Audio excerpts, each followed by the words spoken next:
अस्सलाम वालेकुम नाजरीन, आप देख रहे हैं प्रोग्राम खबर गर्म है। मैं हूं सोनिया अदनान और हमेशा की तरह मेरे साथ मौजूद हैं एहतशाम उल हक। नाजरीन, पाकिस्तानी सियासत में हर तरफ हम देख रहे हैं कि शहबाज शरीफ ही डिस्कस हो रहे हैं, चाहे इदारों के साथ मुफाहमत का मामला हो, चाहे हुदैबिया पेपर मिल्स केस का मामला हो, या फिर बाहर जाने का मामला हो।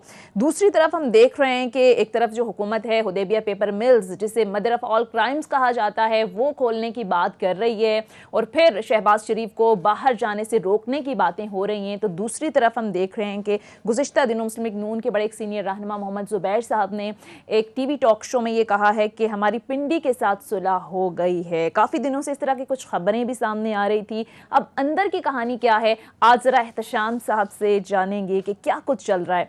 इसके साथ साथ नाजरीन, गुज़िश्ता रोज़ शहबाज शरीफ और मौलाना फजलुर रहमान का टेलीफोनिक राबिता हुआ है नवाज शरीफ साहब से, और PDM के रिवाइवल की बात की गई है, दोबारा से फ़ाल होने की बात की गई, और साथ में नवाज शरीफ साहब की जानिब से कहा गया कि इस मामले पर पीपल्स पार्टी और ANP से भी बात की जाए। अब जिस नहज पर इख्तलाफात चले गए, जिस तरह से दोनों जानिब से इल्ज़ामात का एक लंबा सिलसिला शुरू हुआ, क्या पीपल्स पार्टी की वापसी मुमकिन हो सकेगी, इस पर भी आज के प्रोग्राम में हम बात करेंगे। इसके साथ साथ नाज़रीन, एक और अफसोसनाक सूरत हाल फ़लस्तीन के अंदर इसराइल की जानिब से जिस तरह से कत्ल गारत का बाजार गर्म किया हुआ है, रमज़ान मुबारक के बाबरकत महीने में भी वहाँ जुल्म के पहाड़ तोड़े जा रहे हैं। मस्जिद अक्सा में पर इसराइली फ़ौज की जानिब से जिस अंदाज में शेलिंग की जा रही है, फायरिंग की जा रही है, अब सवाल ये पैदा होता है कि कहाँ है मुस्लिम उम्मा, कहाँ है OIC और कहाँ हैं अक़वाम मुत्तहिदा और नाम नहाद इंसानी हुकूक की तंजीमें। आखिर क्यों इस अफसोसनाक सूरत हाल पर खामोश बैठी हुई हैं? क्या सिर्फ मज़म्मती बयानात जारी करना ही काफ़ी है, या फिर आलमी ज़मीर को इन मामलात पर जागना होगा? इस पर भी आज के प्रोग्राम में हम बात करेंगे। बात करने के लिए हमें ज्वाइन करेंगे पीपल्स पार्टी के सीनियर रहनुमा और साबिक डिप्टी स्पीकर कौमी असम्बली फैसल करीम कुंदी साहब, जबकि PTI से रमेश कुमार साहब हमारे साथ मौजूद होंगे। बहुत बहुत शुक्रिया आप दोनों का। लेकिन एहतशाम साहब, इससे पहले कि अपने पैनल की तरफ जाएं, आपकी तरफ में आऊँगी। क्या लग रहा है एहतशाम साहब, शहबाज शरीफ ही आजकल सियासत में नज़र आ रहे हैं, क्या मामलात कुछ बेहतरी की तरफ जा रहे हैं? अंदर की कहानी क्या है? देखिए सोनिया जी, जिसका जिक्र आपने किया है, मोहम्मद जुबैर साहब का अहम रहनुमा हैं PMLN के, मरीम नवाज़ के वो स्पोक्स पर्सन भी हैं। अब जिस तरह कल उनका एक इंटरव्यू मैंने भी देखा, सब लोगों ने देखा, उन्होंने कहा कि पिंडी वालों से हमारी सुलह होगी, और यही डर और खौफ जो है ना वो PTI को और इमरान खान को है कि सुलह क्यों हो गई। मैंने आज फिर खंगाला अपने सोर्सेज को, मैंने कहा कि ये बड़ा इसको इतना ज़्यादा लिफ्ट नहीं कराई। छोटी सी खबर भी अखबार में, जंग अखबार में छपी इस हवाले से कि जी वो कह रहे हैं हमारी सुलह होगी। तो आज फिर मेरी बात हुई और जो मुझे बातें पता चली, बड़ी ज़बरदस्त बातें मैं शेयर करूंगा आपके साथ। देखिए, वो कहा जा रहा है कि PMLN ने बड़ी हद तक कामयाबी हासिल कर लिया है जो हमारे अदारे उनके करीब जाने की। और दो लोगों का नाम मुझे बताया गया है कि जिन्होंने काम उनके लिए किया है। साबिक आर्मी चीफ और ISI के चीफ परवेज़ इशफाक कियानी साहब, जनरल साहब जो हैं इशफाक परवेज़ कियानी, और साबिक क्वार्टर मास्टर जनरल जो कोर कमांडर भी कराची के रहे हैं, जनरल सज्जाद गनी साहब। इनके थ्रू बातचीत का रास्ता खोला गया है। अच्छा। और जो मुझे बताया गया है कि जी, मैंने पूछा जब उनसे कि जी ये क्या तब्दीली है, उन्होंने कहा दो बातें बड़ी अहम की हैं। उन्होंने कहा जी इकॉनमी का पहिया नहीं चल रहा, 3 सालों में, पौने 3 सालों में चौथा फाइनेंस मिनिस्टर आया है। और फिर उन्होंने कहा जो सबसे अहम बात है वो ये है कि जी एहतसाब होना चाहिए, लेकिन इस वक्त हमें एहतसाब में इतनी दिलचस्पी नहीं है जितनी इकॉनमी में है। वो कह रहे हैं कि 65% हमारा पैसा रेवेन्यू जो कर्ज़ों में चला जाता है। 10 लाख की फ़ौज है, 7 लाख की हुकूमत के मुलाजमीन हैं, 17 लाख लोगों को हर पहली को तनख्वाहें देनी है, फिर इसके अलावा और बहुत सारी चीज़ें हैं। उन्होंने कहा कि ये अगर इकॉनमी नहीं ठीक होती और रेवेन्यू नहीं आता तो हमारी सियासत, हमारा एहतसाब, उसका कोई फ़ायदा नहीं है। एहतसाब भले चलता रहे, लेकिन फोकस वो कहते हैं कि अब इस वक्त इकॉनमी को ठीक करना है, एहतसाब की तरफ इतना नहीं जाना। इस हवाले से कहा जा रहा है, जो लफ्ज़ यूज़ किया गया कि they are looking at various option, उनमें शहबाज शरीफ साहब का भी ऑप्शन है। वो उनका ये कहना है, जो मुझे बताया, उन्होंने कहा जी हमारे लिए दिलचस्पी पाकिस्तान और अदारे और मुल्क और इकॉनमी है, उसमें PTI है, पीपल्स पार्टी है, PMLN है, कोई भी है, हम तो ये देखेंगे कि कौन डिलीवर कर सकता है। और कहने हैं कि ये बड़े मुश्किल हालात हैं, हालात में हम सारे ऑप्शन देख रहे हैं। तो ये खबर है बड़ी सही। ठीक है कुंदी साहब, मैं आपकी तरफ आऊंगी। अब नून लीग वाले डील के इल्जामात तो आप पर लगाते हैं कि आपने डील कर ली, लेकिन दूसरी तरफ रिलीफ उन्हें मिल रहा है। कल आपने भी इंटरव्यू देखा होगा, मोहम्मद जुबैर साहब ये कह रहे थे हमारी तो सुलह हो गई है पिंडी वालों से। तो आपको भी क्या लग रहा है, कहीं ना कहीं मुफाहमत हो गई है?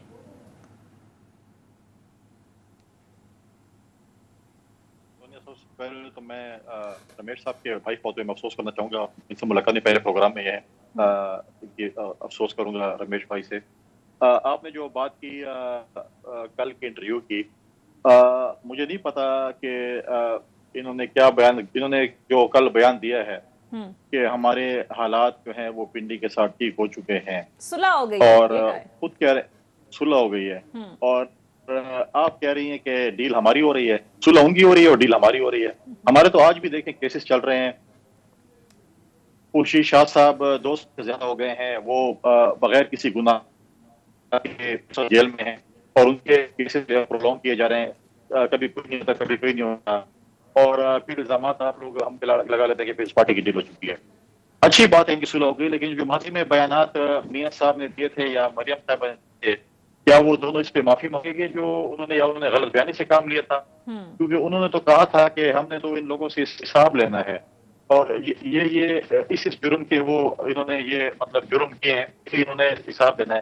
तो क्या वो सारा मीटर जीरो हो गया है, शुरू से एक नया सफर शुरू हो गया है, या उनसे बात नहीं हुई, किसी और से हुई? तो ये देखें, ये अब आगे जाके पता चलेगा कि क्या इसके चीजें हैं। और जहां तक शहबाज शरीफ साहब की बात है, देखिए माजी में भी उन्होंने बड़ी कोशिश की कि उनकी सेटलमेंट हो, लेकिन उनके भाई और उनके भतीजे उस पर एग्री नहीं कर रहे थे कि हमारी कोई सेटलमेंट हो या हमारी कोई बात हो। और यही बात हम कर रहे थे कि हमें अदम एतमाद की तहरीक लानी चाहिए, अगर हुकूमत को खत्म करना है। अगर आपका काम है हुकूमत खत्म करना, तो आज भी हम पंजाब में अदम एतमाद की तहरीक लेके आ जाएं तो हम अदम एतमाद की तहरीक कामयाब कर सकते हैं। लेकिन मरीम नवाज साहब की एक स्टेटमेंट आई थी कि हम इस हुकूमत को मेरी ख्वाहिश है कि 5 साल पूरे करें, और फिर ये कहते हैं कि जी इनके 6-7 मेंबर्स हैं और ये कैसे अदम एतमाद की तहरीक। देखिए हमारे पास एक मेंबर भी क्यों ना हो, हुकूमतें एक वोट पे भी जो है बनाई जाती है और गिराई जाती है। हमारे रास्ते मुख्तलिफ लोगों के साथ हैं, मुख्तलिफ पॉलिटिकल पार्टीज के साथ हैं, और अदम एतमाद की तहरीक आसानी से पंजाब में भी और मरकज में कामयाब हो सकती है। लेकिन हमारे PMLN के जो कुछ दोस्त है वो एग्री नहीं करते इसके साथ। इसमें कुन्नी साहब से मैं पूछता हूँ, कुन्नी साहब एक चीज़ बताइएगा कि जो किस हवाले से जो गुफ्तगू हो रही है वो ये हो रही है कि इस वक्त PMLN के दर मफाहमत करने वालों का ग्रुप बड़ा हो रहा है। वो कहा जा रहा है कि जिस तरीके से राना तनवीर हों, जिस तरीके से कहा जा रहा है ख्वाजा साद रफ़ीक हों, उसके बाद ख्वाजा आसिफ हों, जिस तरीके से ये गुफ्तगू कर रहे हैं, कहा जा रहा है कि जी जो जा रहे थे शहबाज शरीफ लंदन, उन्होंने भाई साहब को जाके यही कहना था कि जी आप ये मरियम का ऑप्शन खामोश हो जाएं, चुप कर जाएं आप भी। और इन सो मैनी वर्ड्स वो कहा जा रहा है कि जी आप इस चीज़ से बाहर निकल आएँ कि मरियम को लीडर बनाना है। अगर आप चाहते हैं कि रिलीफ मिले, मामला चलें, पार्टी हमारी कायम रह जाए, बड़ी मुश्किल से कायम हुई है, इसमें से क्यू में से शीन और पता नहीं क्या निकलना था, इसको ब्रेक लगाएं, खामोश हो जाएं। इस हवाले से वो कहा जा रहा है कि इनकी बड़ी पजीराई हो रही है शहबाज शरीफ साहब की। जी कुदी साहब। देखिए शहबाज शरीफ साहब तो मैंने पहले कहा था कि पहले दिन से मफाहमत के उसमें थे कि मफाहमत हो, चीजें हों, लेकिन PMLN में एक खास ग्रुप था जो कि उनके अपने पार्टी इंटरनल पॉलिटिक्स होती रहती हैं। लेकिन फिर आप ये बताएं कि आपका राजीनामा, फिर आप ये बात करते हैं कि हम एस्टेब्लिशमेंट के थ्रू आना चाहते हैं, फिर वो सिविल सुपरमेसी की बात कहाँ चली गई उनकी?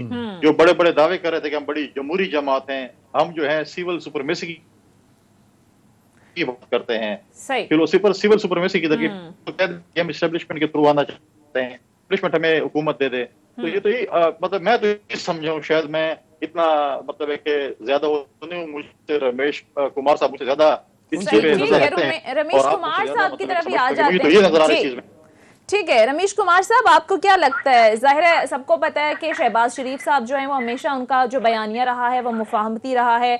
कल जुबैर साहब भी कह रहे हैं कि हमारी पिंडी वालों से सुलह हो गई है, तो क्या वाकई हुकूमत समझती है शहबाज शरीफ साहब को अपने लिए खतरा? और सुलह से वो कहते हैं, जुबैर साहब कहते हैं इस सुलह से डर और खौफ PTI को है।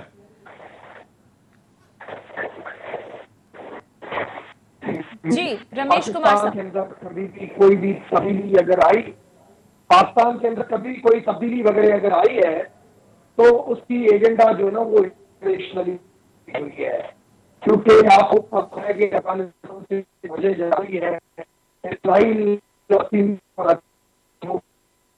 आप ईरान के कंस्ट्रक्शन होना, अमेरिका सऊदी कंस्ट्रक्शन हो जाना, एक्सपो, ये सारी चीजें जो है ना जो है वो पाकिस्तान से। अब पाकिस्तान किस कंट्री को एक्सेप्टेबल है सुपर पावर किस गवर्नमेंट की गवर्नमेंट कितनी एक्सेप्टेबल है, फिर होती है पोजीशन। हमारी बदकिस्मती ये है कि हम हमेशा पाकिस्तान के इदारों को कहते हैं कि पाकिस्तान के इदारे मदाखलत करते हैं, ये करते हैं, मगर आप जिसकी भी हुकूमत आई है या जो भी लीडर जब भी हुकूमत में आना चाहा है तो उसने जाके अभी जुबैर कि भाई हमारा सुलह हो गया है, भाई आप तो बोल रहे हो कि किया है, तो बात ये कि हम कोई इदारों को करते हैं फिर अनुदार करता, ठीक है, उदारों का एज होगा अपने आप का एक की तरफ वापस भी आएंगे सर, आपकी आवाज में थोड़ी डिस्टॉर्शन आ रही है, दोबारा आपकी तरफ सर आएंगे जी। एहतशाम साहब आपको भी लगता है कि जी रमेश कुमार साहब आपकी आवाज में थोड़ा मसला आ रहा है, दोबारा आएंगे। एहतशाम साहब आपको भी लगता है कि शहबाज शरीफ वाकई हुकूमत के लिए कोई थ्रेट बनने जा रहे हैं, खतरा? देखिए अब जो गुफ्तगू हो रही है पाकिस्तान के ऑफिशियल अनऑफिशियल क्वार्टर्स में, जो भी अहम क्वार्टर्स हैं, उस पर यही बात हो रही है कि जी इस वक्त हुकूमत के लिए जो ज़्यादा परेशानी की बात है, वो कहते हैं कि नवाज शरीफ साहब और मरियम से कोई ख़तरा नहीं है क्योंकि वो तो हमारे ख़िलाफ़ हैं, ठीक है ना, वो तो मज़ामत करने वाले हैं, और मज़ामत करने वाले जो है ना उनको भी पता है उनकी एक्सेप्टेबिलिटी अदारों में नहीं है, ठीक है ना, आप नाम लेने की क्या ज़रूरत है, एस्टैब्लिशमेंट उनको अच्छी तरह देखती है कि वो क्या चाह रहे हैं, लिहाजा जो मफामत करने वाले हैं उनसे ही कहा जाता है कि पीटीआई को ख़तरा हो सकता है। और यही वजह है, जिस तरह नवाज शरीफ साहब गए थे, आपको याद है एक नी जर्क रिएक्शन हुआ था पीटीआई के अंदर, सब कैसे हो गया, वो धोखा दे के चले गए, बाद में ख़बरें आईं, अगरचे एक पिंडी में चंद दिन पहले एक बड़े फौजी साहब ने ये बड़े वाज़ेह तौर पे बात बता दी थी कि उनका रोल नहीं है, लेकिन कहने वाले लोग कहते हैं कि उनका रोल भी था किसी हद तक की। इसी हवाले से कहा जा रहा है कि शहबाज शरीफ साहब जो है ना उनका भी कोई रोल बन रहा है, उनके लिए भी कोई नर्म गोशा पैदा हो रहा है। असल बात सोनिया ये है कि बावजूद इस बात के कि अब कुछ लोग ये भी कहते हैं कि पीटीआई की क़यादत जो है ना वो बात नहीं सुनती, मानती नहीं है, जिस तरह कहा जा रहा है कि जी तब्दीली लाई जाए पंजाब में, केपी में, वो बात नहीं मान रहे, फासले बढ़ रहे हैं, फासले बढ़ रहे हैं, नहीं बढ़ रहे, चले हम नहीं कहते, लेकिन शायद उनके लिए भी ऑप्शन में से ये तो नहीं है कि टोटली वो कह दें, क्योंकि ज़ाहिर है इमरान खान साहब अगर सीन से हटते हैं तो ये मुश्किलात पैदा करेंगे, वो भी लीगल ऑप्शन की तरफ सारे जा रहे हैं कि ये क्या होना चाहिए। लेकिन एक चीज़ तय है कि शहबाज तरह गुफ्तगू कर रहे हैं। अब ये कहा जा रहा है कि नवाज शरीफ साहब को बताया जा रहा है, कल जावेद चोई साहब ने अच्छा कॉलम लिखा, वो ये कह रहे हैं कि अब्दुल्ला गुल का मॉडल ले लें, जिस वक्त इसमें तैयब अर्दोगान जब सामने आए और जब ये पार्टी इनकी जीत गई थी तो उस वक्त फौजी थे, उन्होंने उनको सियासत से आउट किया हुआ था, उन्होंने अब्दुल्ला गुल जो उनका दूसरा तीसरा नंबर का आदमी था एतमाद करके उसको विजनम बनाया, अब्दुल्ला गुल आए आन में तब्दीली की, दोबारा से उनको लेके आए मेन स्ट्रीम में तैयब अर्दोगान को, और वो सदर बने। लोग ये कह रहे हैं, जावेद चोई साहब ने भी कहा, चोई अपना इनको खिताब करके नवाज साहब को, कि अपने भाई पे एतमाद करें, उनको आगे लाएं, बजाय इसके कि मरियम साहबा जो कुछ नहीं कर सकती, ठीक है, उनको बड़ा लंबा अरसा चाहिए अपनी क़यादत दिखाने के लिए, तो शहबाज साहब पे भरोसा करें, और भरोसा नहीं करेंगे तो आपके लिए मुश्किलात होंगी। जी ठीक है, भरोसा नहीं करेंगे तो फिर मुश्किलात मजीद बढ़ेगी। एक मुख्तसर ब्रेक लेते हैं नाज़रीन, ब्रेक के बाद वापस आएंगे तो डिस्कशन के सिलसिले को यहीं से आगे बढ़ाएंगे। Stay with us.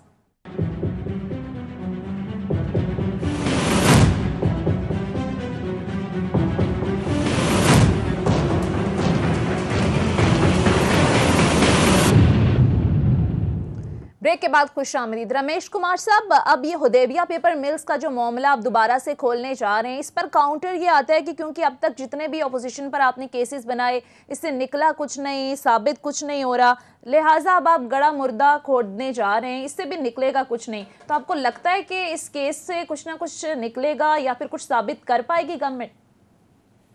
देखिए, गवर्नमेंट की अगर सर्टिफिकेशन किसी चीज में नहीं है तो वो रीओपन करवाने के लिए एक कानूनी रास्ता इख्तियार कर सकती है, मगर मैं समझता हूँ इस वक्त मुल्क को एहसाब से ज्यादा जो है वो इकोनॉमी के ऊपर फोकस करना चाहिए, और डेवलपमेंट के साथ हमारी इंटरनेशनल पॉलिसी हमारा फोकस होना चाहिए, और है तो एक तरफ ये ठीक है एहसाब का सिस्टम चलता रहे, मगर उसके लिए भी एहसाब के सिस्टम को एक प्रॉपर वे से मजबूत करना चाहिए। ऐसे नहीं करना चाहिए कि किसी को भी, क्योंकि माजी में भी एक दूसरे के ऊपर पीपुल्स पार्टी और पीएमएल की एक दूसरे के ऊपर यही शिकायतें होती थी कि हमारे लिए पॉलिटिकल विक्टिमाइजेशन हमें किया जाता है। अगर आज भी यही उनको तासर जाएगा तो फिर पॉजिटिव उसका रिजल्ट आए या नेगेटिव रिजल्ट आए, मगर उस चीज का फायदा नहीं होगा। इस वजह से इलेक्टोरल रिफॉर्म हो चाहे एहतसाब का सिस्टम हो, चाहे जुडिशियल सिस्टम हो, इन इदारों के अंदर रिफॉर्म की बहुत ज्यादा जरूरत है कि एक बंदे का अगर केस हो तो वो उसकी टाइम लिमिट हो कि कोर्ट के अंदर वो डिसाइड हो जाए। एहतसाब का सिस्टम हो, विदाउट एनी एविडेंस जो है उसकी गिरफ्तारी नहीं होनी चाहिए, उस इदारे के ऊपर उंगली नहीं उठनी चाहिए। इलेक्टोरल रिफॉर्म हो, कोई भी इलेक्शन हो, कम से कम एक एतमाद हो कि उसके ऊपर फिर ये नहीं हो कि भाई हमारा कॉन्फिडेंस नहीं है और हम रिजल्ट को नहीं मानते हैं। तो ऐसा निजाम मजबूत होना चाहिए कि मोरली उसको और कोई जाने का रास्ता नहीं हुकूमत मिले। ऐसा माहौल बनने ही नहीं दे रही रमेश कुमार साहब, तो फिर ये कैसे करेंगे इस्लाहात, कैसे होगा ये सब? मैं तो समझता हूँ मैंने जितनी भी स्टडी की है और मुझे ये पता नहीं क्यों पॉलिटिकल सिस्टम जो है ना वो फेल होता हुआ नजर आ रहा है। जो पॉलिटिकल सिस्टम में हर पॉलिटिकल पार्टी जो आती है वो अपनी बात जरूर करती है, मगर उसके साथ एक अपोजिशन का रोल होता है और मुख्तलिफ पॉलिटिकल पार्टीज अपनी एजेंडा के साथ चलती है और आगे जो है रिजल्ट नहीं आती है। कोई ना कोई ऐसा निजाम आना चाहिए जिस निजाम के ऊपर सारे लोग, सारे स्टेक होल्डर, सारी आवाम उसका एक ऐसा कॉन्फिडेंस हो जिस निजाम के तहत हम चाहे इलेक्टोरल रिफॉर्म हो, चाहे जुडिशियल रिफॉर्म हो, चाहे एहतसाब का निजाम हो, चाहे इकोनॉमिकल पॉलिसी हो, चाहे फॉरेन पॉलिसी हो। आप मुझे देखें अमेरिका के अंदर ट्रंप गया, अपना डेमोक्रेट का बाइडेन आया, मगर उन्होंने वही चीजें अपनी कंटिन्यू रखी। हकीकत में रिपब्लिकन पार्टी का और मैनिफेस्टो होता है और डेमोक्रेटिक का और होता है, मगर आपने देखा कि अगर उनकी जो भी पॉलिसी थी उसने उसकी कंटिन्यूएशन रखी। तो हम अपनी फॉरेन पॉलिसी में हमेशा दिन ब दिन जो भी चेंज लेके आते हैं हम अपने आप को कमजोर करते जाते हैं, हम बेसाखियों के ऊपर चले जाते हैं। हमें कोई प्रोटोकॉल देता है तो हम उस चीज के अंदर इतना खुश हो जाते हैं, मगर उसके पीछे ये नहीं सोचते कि इसके पीछे मराज क्या है, बिल्कुल इसके नताइज क्या निकलेंगे। ठीक है कुंदी साहब, मैं आपकी तरफ आऊंगी। अब ये जो हुदैबिया पेपर मिल्स केस दोबारा हुकूमत रीओपन करने की बात कर रही है, 2011 में हमने देखा कि पीपल्स पार्टी के दौर में भी नैब की जानिब से ये मामला ले जाया गया था, लेकिन लाहौर हाई कोर्ट ने फिर रेफरेंस खारिज किया था और ये हुक्म दिया गया था कि मुल्जिमान के खिलाफ सबूत नहीं है। फिर उसके बाद 2018 के अंदर भी सुप्रीम कोर्ट की जानिब से दरख्वास्त को मुस्तरद किया गया था। तो अब दोबारा हुकूमत कह रही है कि नए सबूत हाथ लगें, तो आपको लगता है कि कुछ निकलेगा इस केस से, कुछ साबित कर पाएगी गवर्नमेंट? देखिए, मैं नहीं समझता कि हुकूमत कोई चीज में साबित कर सकेगी कि अब हुकूमत की ये ख्वाहिश है, इमरान खान का साहब की ये एक ख्वाब है कि वो तमाम अपोजिशन को जेल के अंदर डाल दें और वो यहाँ पर जो है वो अपोजिशन के बगैर हुक्मरानी करे। तमाम अपोजिशन भी जेल में चली जाए, कोई भी अपोजिशन ना हो, फिर भी ये जो है हुक्मरानी के नहीं है। क्योंकि आप देखें हो चुके हैं, ये अपनी टीम नहीं बना सके। जो शख्स 3 पौने 3 साल में अपनी टीम नहीं बना सका जिसको उसने खिलाना है, तो वो मतलब है कि क्या करेगा। अभी तो लास्ट ईयर जो है वो काउंटडाउन पीरियड होता है, वो इलेक्शन ईयर होता है, उसमें लोग मतलब है कि इलेक्शन की तरफ जा रहे होते हैं। तो मुझे नहीं समझ आती कि किस तरीके से ये हुकूमत चला सकेंगे। और आप देखें कि जिस तरीके से मैं रमेश की बात से एग्री नहीं करता हूँ कि पॉलिटिकल सिस्टम फेल होता नजर आ रहा है। पॉलिटिकल सिस्टम जिस ठीक है, लेकिन जब जिस हुकूमत का इस वक्त आप हिस्सा हैं, अगर आप अपने उसको समझा दें लीडरशिप को कि वो हुकूमत कैसे की जाती है तो फिर हो जाए। 2008 में भी हमें जब हुकूमत मिली थी उस वक्त पाकिस्तान के हालात बहुत खराब थे। उस वक्त खुद कुछ धमाके हो रहे थे, बारूदों का एक ढेर हमें मिला था, लेकिन हमने उस वक्त भी अपोजिशन को साथ लेकर हमने मुल्क को आगे ले गए, अमन की तरफ ले गए। आज अगर मुल्क में तो अमन है, पहले से ज्यादा है, तो ये पॉलिटिकल लीडरशिप की और हमारे सिक्योरिटी फोर्सेस की कुर्बानी। हम एक पेज पे हमने इकट्ठे काम किया और हम अपोजिशन को भी साथ लिए और हम आगे चले। ये नहीं है कि आपकी अगर हुकूमत और आपके एक लीडर फेल हो जाते हैं उसमें पॉलिटिकल सिस्टम फेल होता है। एक बंदे की नाकामी पूरे सिस्टम की नाकामी नहीं है। तो ये चीजें जो है मैं इससे एग्री नहीं करता रमेश भाई की। सही। और मुझे नहीं, आप अब कहते हैं कि जी हमें जो है वो काम मतलब है कि हम इलेक्टोरल रिफॉर्म्स की बात करते हैं, बाकी चीजों की आप बात कर रहे हैं। कैसे होगा जब आपका वजीर आजम, आपकी हुकूमत कहती है मैं तो इनके साथ बैठने को तैयार नहीं हूँ, मैं किसी के साथ हाथ मिलने को तैयार नहीं हूँ, इनके साथ खुदा ना खास्ता अगर हम बैठ भी जाएं, कहते हैं हमसे नारो मांग रहे हैं, ये सारे चोर हैं, ये इंडिया के एजेंट हैं, ये इसराइल के एजेंट हैं, ये डाकू हैं, ये और अपने साथ जो दाएं बैठे हैं। आज अभी रिसेंटली जो अभी रिंग रोड का एक स्कैंडल आ गया जो इनके अपने 2 चहेतों को नवाजा है। अच्छा, अब माजी में देखें, मैं इस पे एतराज नहीं करना चाहता क्योंकि माजी में पीटीआई के हमारे दोस्त कहते थे कि वजीर आजम साहब जा रहे हैं मुल्क से बाहर, प्रेसिडेंट साहब मुल्क से बाहर जा रहे हैं, इतना बड़ा इंटरॉज लेके जा रहे हैं, ये हो गया वो हो गया। मुझे फवाद चौधरी का वो क्लिप भी याद है कि आज के बाद हमारे वज़रा और वज़ीर आज़म कमर्शियल फ्लाइट पे जाएंगे। अब मुझे बताएं जो उम्रे पे इतना बड़ा इंटरॉज लेके गए हैं, बिल्कुल मैं मानता हूँ कि अल्लाह ताला की तरफ से बुलावा होता है। तो क्या ये पैसे इमरान खान साहब ने भरे? क्या वो ज़कात और फितराने के पैसे मेरे उनमें से दिए? किस चीज से दिए? अब ये बोलेंगे जी नहीं वो उन्होंने अपने खर्चे कर दिए, ये कर दिए, ये चीजें नहीं होती। आप किसी पे एतराज न किया करें। जब आप एतराज करते हैं तो आप खुद भी ठीक हो जाया करें। वही चीज आप कर रहे हैं जिस पे आप हम पे एतराज करते थे। सही। एहतशाम साहब, मैं आपकी तरफ आऊंगी। अब गवर्नमेंट की स्ट्रैटेजी आपको क्या लग रही है? एक तरफ मुल्क जो है वो मसाइल के अंबार में घिरा हुआ है, दूसरी तरफ पिछले जो केसेस हैं उनसे कुछ साबित हो नहीं रहे, नए केसेस ओपन हो रहे हैं, क्या कहेंगे? देखें, इसमें हुदैबिया पेपर मिल में जो असल मसला है, देखें ये बग़ैर तहकीक के, जिसको कहना चाहिए टेक्निकल बुनियादों पे केस जो है ना बंद हो गया था। ओपन एंड शट केस को कहा जाता है। लेकिन अब देखें कहने वाले लोग ये कह रहे हैं कि नैब नहीं FIA इसको खोलेगा और FIA लेके जाएगा। देखें सोनिया, मुझे अच्छी तरह याद है जब ये केस हुआ था। देखें अगर इसको आप देख लें, वो जो रिपोर्ट कुंदी साहब की पार्टी के रहमान मलिक साहब ने जो रिपोर्ट बनाई थी, और उसी को आप देखें जो नवाज शरीफ साहब के कज़न रिश्तेदार थे मियां सराज साहब, और तीसरा जो कहते हैं बयान आया था बयान अल्फी इसाक डार साहब को, वो कहते हैं बिल्कुल एक जैसे हैं। और फिर देखें ये अल तौफीक इन्वेस्टमेंट बैंक जो लंदन में था, वहाँ से जिस तरीके से नवाज शरीफ साहब ने अपनी जायदाद प्लेज करके उनसे कर्जा लिया था, बाद में नहीं दिया, फिर लंदन की अदालत में अल तौफीक वाले गए, फिर 32.5 मिलियन डॉलर उनको वापस किया गया था। वहीं से कहते हैं मनी लॉन्ड्रिंग का सिलसिला शुरू होता है, ठीक है ना। वहीं से फिर इन्वॉल्वमेंट होती है पूरे ख़ानदान की, और ख़ास तौर पे आता है मामला इनके ऊपर, शहबाज शरीफ साहब के ऊपर। अब सवाल इस वक्त यह है कि जी क्या दोबारा से इसको खोला जा सकता है?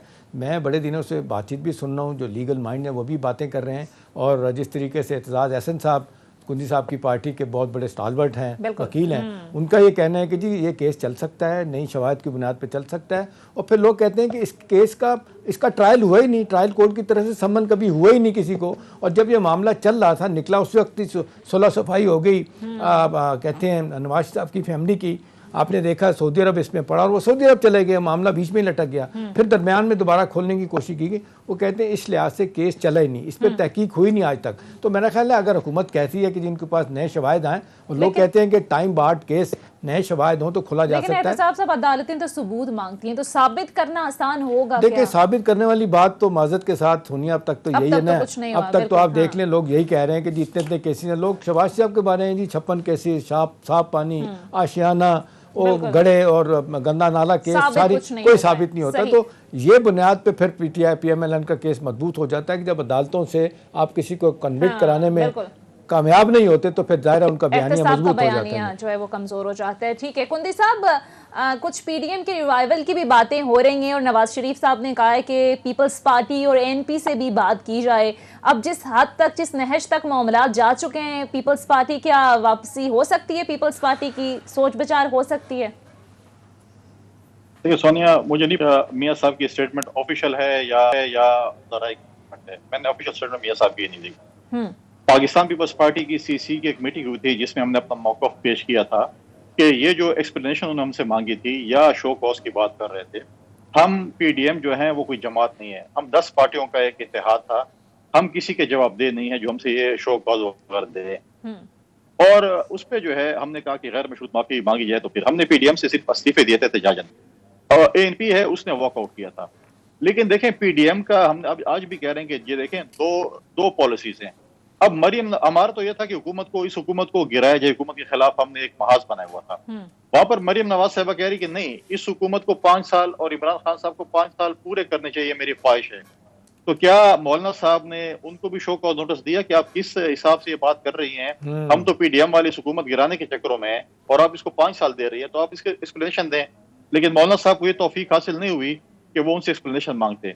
तो ये देखें, 2 किस्म की अगर वो चलाएं, मतलब है कि PDM के सरबराह इस किस्म की अगर पॉलिसी लेंगे तो इसमें तो बहुत से सवाल जन्म लेंगे। फिर हमारी ये बात है, बताइएगा कुंदी साहब, एक चीज़ बताइएगा, कल जब ये बात आई और ख़बर आई कि जी मौलाना फजल रहमान ने रब्ता किया शहबाज शरीफ साहब से भी, नवाज शरीफ साहब से, और फैसला हुआ कि ईद के बाद तहरीक चलाई जाएगी, पीपल्स पार्टी ANP को भी ऑन बोर्ड किया जाएगा, उनसे भी रब्ता किया जाएगा।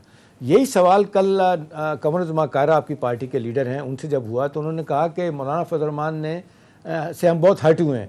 जो उन्होंने बयान दिया था बाप का बाप बनाने वाली बात, उन्होंने कहा कि जब तक इस पर माफ़ी नहीं होती, ये अल्फाज वापस नहीं होते तो हम आगे नहीं जाएंगे। तो मेरा सवाल आपसे है कि अगर फ़र्ज़ करें आपको बुला लेते हैं तो आप जाएंगे, एक, और दूसरा ये कि जो तहरीक जिसका जिक्र आप भी कर रहे हैं वो तो अब भाग गए, ना तो इस्तीफ़ों की तरफ आ रहे हैं, ना तहरीक चलाने की बात हो रही है। और लगता है कि सारी मामला जो है ना रुक के रह गया, तो इस सारे मामले में फिर आपका क्या पॉइंट ऑफ व्यू होगा? सही, इसका जवाब लेते हैं एहतशाम साहब, लेकिन माजरत के साथ एक ब्रेक के लिए कहा जा रहा है। नाज़रीन, मुख्तसर ब्रेक लेते हैं।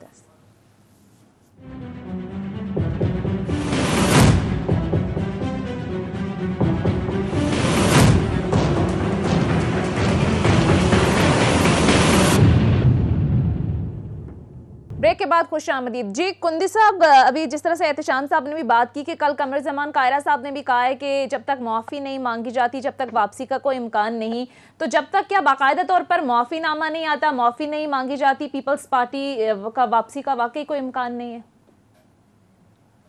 देखिए, हमने पहले कहा था कि हमारी सीसी की मीटिंग हुई थी, जब तक गैर मशरूत माफी नहीं मांगी थी पाकिस्तान पीपल्स पार्टी से, पाकिस्तान पीपल्स पार्टी अपने इस्तीफे नहीं लेगी।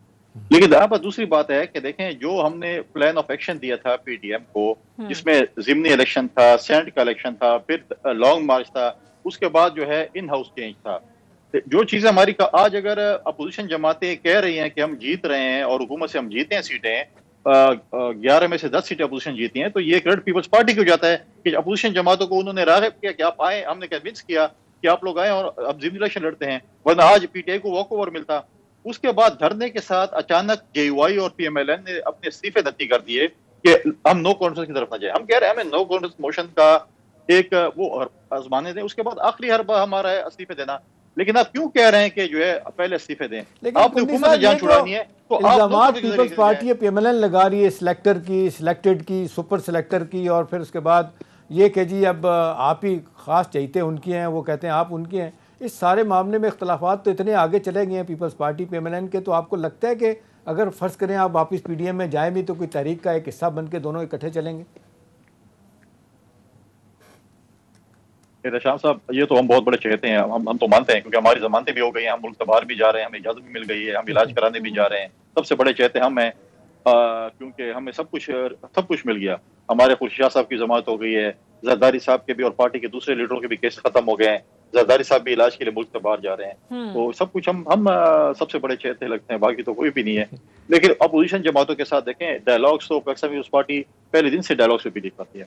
अपोजिशन जमात जो भी संजीदगी से इस हुकूमत के खिलाफ होगा, हम तो आज भी कहते हैं आप अगर हुकूमत गिराना चाहते हैं, दुनिया पाकिस्तान इस हुकूमत से तंग है, आप क्यों नो कॉन्फिडेंस मोशन से पीछे जा रहे हैं? आए हम अदम एतमाद की तहरीक लेके आते हैं और इस हुकूमत से छुटकारा हासिल करते हैं। अगर इस हुकूमत से वाकई अपोजिशन की बाकी जमातें तंग हैं, अगर नहीं तंग हैं तो वो तो क्लियर कट एक इंटरव्यू में आ गया कि हम नहीं तंग, हम 5 साल को देना चाहते हैं, इंतजार में हमें। लेकिन मैं नहीं समझता, अब मुझे लगता है कि शहबाज शरीफ साहब बेचारे को दोबारा जो है वो ना ही सुननी पड़ी, क्योंकि उसने बहुत सालों से बहुत कोशिशें की कि चीजों को ठीक कर ले।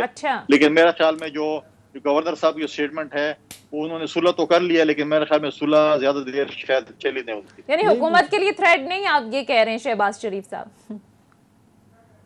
नहीं, हुकूमत के लिए देखें, उनकी बात अपनी पार्टी में, उनका अपने पार्टी में मौक़िफ़ होता है। देखें, मेरा अपना मौक़िफ़ होगा, बाकी दोस्तों का अपना मौक़िफ़ होगा, हर किसी का, लेकिन उसका जो मौक़िफ़ है पार्टी के अंदर वो जो है वो वीटो हो जाता है आखिर में।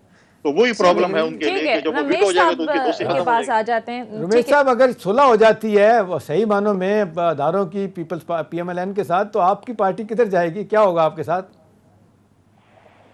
लेकिन हम अपनी सियासत के अंदर इदारों को क्यों घसीटते हैं, और हर पॉलिटिकल पार्टी जो है ना वो घसीटती है। चाहे अगर पीएमएलएन की बात की जाए तो वो कहती है हमारी सुलह हो गई है, दूसरी तरफ शायद खाकान अब्बासी कहता है कि पिंडी जो है वो अपना अहम रोल इख्तियार करे आगे मुल्की हालात के हवाले से, तीसरी तरफ मियां नवाज शरीफ कहता है कि इनका रोल नहीं होना चाहिए। और अगर पीपल्स पार्टी शाहिद खाकान ने तो कल प्राइम मिनिस्टर की बड़ी पुरजोर तारीफ भी की, तारीफ भी की है कि जी कश्मीर के मसले पे जो लाइन ली उन्होंने, किसने तारीफ की है?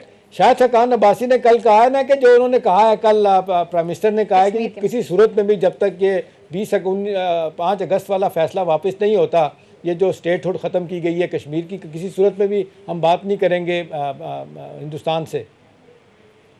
देखिए, बात यह है कि करेज होना चाहिए कि जो अच्छी चीज़ें हैं उनको आप अच्छाई उसकी बयान करें, जो गलत चीज़ है उसको आप क्रिटिसाइज करें, तो ये होना चाहिए करेज। मगर पाकिस्तान में इत्फाकन से वो करेज कम है सारी पॉलिटिकल पार्टीज के अंदर। जो अच्छी चीज़ है उनको अप्रिशिएट करना चाहिए। तो यही एक तसलसल होता है, जो सियासत एक इबादत और खिदमत होती है और उससे हटके हम सियासत एक अदाकारी कर रहे हैं। कि अपोजिशन में बैठती हैं तो उन्हीं चीजों को बुरा भला कहती हैं जो अपनी हुकूमत के टाइम पे ऊपर अच्छी होती है। तो अगर हम अपने आप को सही कर लें, अपने आप को दुरुस्त कर लें, तो मैं समझता हूँ यहाँ पे पॉलिटिकल झगड़ा नहीं होगा, ठीक है, मुल्की मामलात जो आप कह रहे हैं बेहतरी की तरफ जा सकते हैं। आप जरा एहतशाम साहब आ जाते हैं फ़लस्तीन के मसले पर, जिस तरीके से इसराइल की जानिब से वहाँ कत्ल व गारत का बाजार गर्म किया हुआ है और हम देख रहे हैं कि दिल दहला देने वाली जो फुटेजेस हैं वो मंजर आम पर आ रही हैं। अब सवाल ये है कि कहाँ है मुस्लिम उम्मा, कहाँ है OIC? मुसम्मती बयानात तो एहतशाम साहब जारी हो जाते हैं, लेकिन बात आगे नहीं बढ़ती। वॉक ओवर, हाँ, इसराइल को हर मामले में वॉक ओवर मिलता है, सिर्फ इस वजह से मिलता है कि हमारा 54 ममालिक का, इस्लामी ममालिक का ब्लॉक OIC जो है, जिसको लोग कहते हैं OIC, मतलब वो उठता ही नहीं है, जागता ही नहीं है।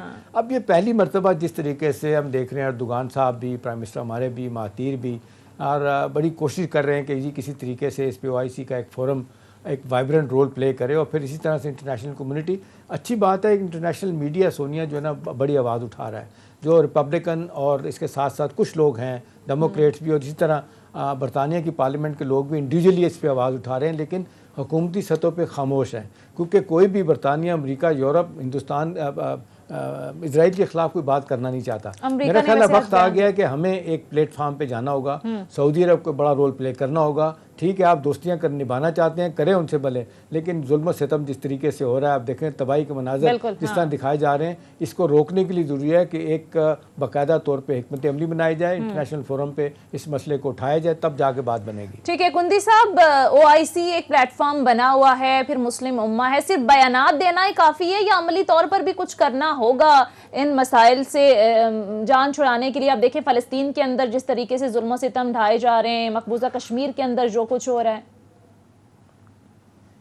देखें, फ़लस्तीन के अंदर जो जुल्म ढाए जा रहे हैं और पिछले दिनों से जो टीवी पे मनाजिर दिखाए जा रहे हैं, मैं समझता हूँ कि इसकी जितनी भी मजम्मत की जाए कम है। और फिर आप कश्मीर के हवाले से देखें, OIC तो देखें एक सिर्फ मेरे ख्याल में नाम के हवाले से रह गया है। कभी उन्होंने फ़लस्तीन के हवाले से, कभी कश्मीर के हवाले से क्या आवाज़ बुलंद की है? कभी भी आवाज़ बुलंद नहीं होती। और अगर कभी गलती से कोई मीटिंग कर लेते हैं तो वो एक फोन सेशन तक होती है, उसके ऊपर कोई अमल दरामद नहीं किया जाता। कश्मीर के हवाले से जो OIC के डिसीजन उस पर क्या अमल दरामद हुआ, या फ़लस्तीन के हवाले से। अब तो देखें हमारे मुस्लिम ममालिक में तो अब तो एम्बेसीज भी खुलना शुरू हो गए इसराइल की। आप देखें अब उस पर जो है कोई मतलब है कि मुस्लिम उम्मा जो खामोशी का इज़हार, मैं समझता हूँ कि सबसे आगे बढ़कर जिस तरीके से उर्दगान की स्टेटमेंट आई है, किसी भी ऐसी लीडर की उम्मत मुस्लिमा में किसी लीडर की स्टेटमेंट नहीं आई जो उर्दगान ने जिस किस्म की उस स्टेटमेंट दी। विजिट कैंसिल कर दिया गया, इजराइल के एनर्जी के मिनिस्टर का विजिट होना था, वो कैंसिल कर दिया अर्दोगान ने। बिल्कुल, मैंने इसलिए अप्रिशिएट किया। और उसकी जो पिछले जो उसकी एक स्पीच आई और जो वायरल हुई सोशल मीडिया पे, वो भी सबके सामने है। लेकिन अफसोस की बात है कि उम्मत मुस्लिमा जो है सोई हुई है। बस वो OIC को जो है ना, वो अंग्रेजी वाला OIC कर दें, बाकी तो मैं समझता हूँ कि OIC में कुछ रह नहीं गया, बस वही OIC करते रहेंगे। बाकी तो मुझे नहीं लगता, क्योंकि हमारी उम्मीदें जो हैं OIC से जो है वो खत्म हो चुकी। ठीक है रमेश कुमार साहब, आपको क्या लगता है कब तक ज़ाती मफादात के लिए, मुआशी मफादात के लिए इस तरह के जुल्म सितम पर खामोश रहेंगे? आलमी बरादरी कब तक खामोश रहेगी? मुस्लिम उम्मा का किरदार आप कैसे देखते हैं? सोनिया, आज अगर आप मेरी अगर कर्जी होंगी ना, तो आपको मेरे हुक्म के ऊपर चलना पड़ेगा, और ये बट नेचुरल है। हमारी स्ट्रेटेजिक पोजीशन बहुत अच्छी है, मगर हमारे डिसीजन शुरू से लेके इतने गलत रहे हैं और अभी गलत हो भी रहे हैं, जिसकी वजह से मैं समझता हूं हम अपने प्रोटोकॉल में खुश रहते हैं कि भाई हमें ये मिला वो मिला, मगर हमें हर मुल्क ने यूज किया है।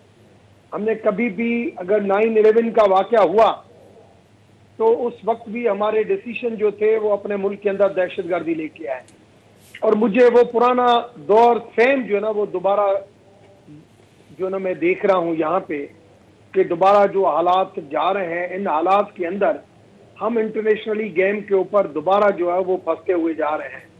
आप फलस्तीन की बात कर रही हैं, मैं तो फलस्तीन क्या, मैं तो नहीं समझता कि ईरान के ऊपर भी जो है कश्मीर एक और इशू है।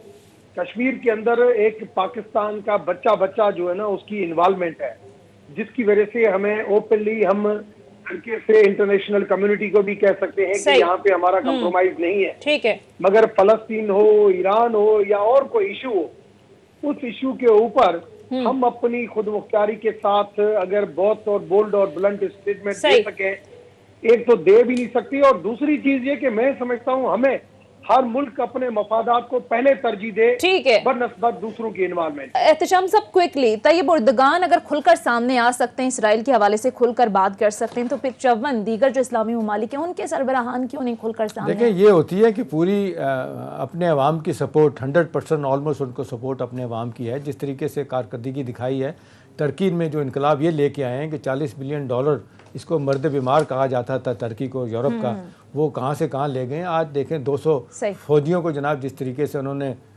बैरकों में भेजा, कुछ का सफाया किया था, इस वजह से कि उन्होंने काम करके दिखाया था। आज उन्हीं की बात इसलिए भी है। हमारे यहाँ तो माजत खान लहजा लोगों ने इख्तियार किया है। इवन आप देख लें, पिछले दिनों शीरी मज़ारी का बयान था कि जो इसराइल को एक्सेप्ट करने के लिए, रिकॉग्नाइज कराने के लिए दबाव रहा है। मेरा ख्याल हम इससे ही बाहर नहीं निकल रहे, रवैये बदलने की जरूरत है। बहुत बहुत शुक्रिया। प्रोग्राम का वक्त खत्म हो चुका है। पीटीआई से रमेश कुमार साहब हमारे साथ मौजूद थे, जबकि पीपल्स पार्टी से फैसल करीम कुंदी साहब। अब दोनों का बहुत शुक्रिया। नाज़रीन, ये था हमारा आज का प्रोग्राम। फीडबैक जरूर दीजिएगा। अगले प्रोग्राम तक इजाजत दीजिए। खुदा हाफिज।